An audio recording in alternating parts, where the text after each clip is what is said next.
Now tell me about the title Black Privilege. Yeah, Black Privilege, you know. Hey.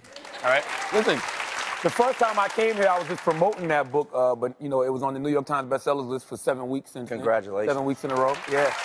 And it sold a lot of copies, but the reason I called it Black Privilege is because I just feel like it's a privilege to be black.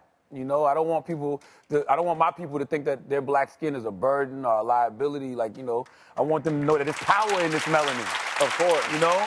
And just me, man, I'm one of those old school people who still believe in God. And I feel like, you know, God created me what I am, which is a black man. And I feel like I have to find privilege in that. Just like if it's an Asian woman in the audience or a white woman, a black woman, or you as a white man, like, yo, it's okay to, you know, be happy with what God made you, you know what I'm saying? Sure. No, it's actually, I can't believe I'm saying it, but it's refreshing to hear it. Somehow I think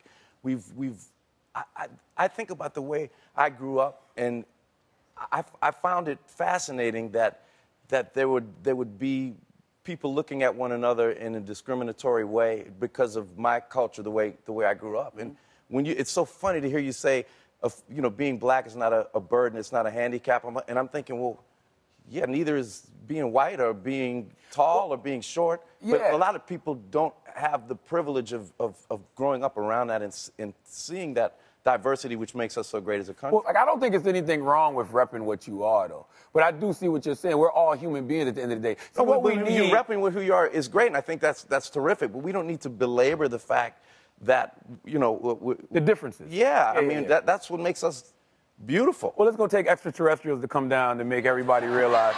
No, seriously, all jokes aside, that's what we need. We need extraterrestrials to come down and make us realize, like, damn, we really are just earthlings, huh? Right. Like, we need somebody to make us feel inferior. Right. Yeah. Coming up next, we have an alien who's going to be showing us that we're really all earthlings.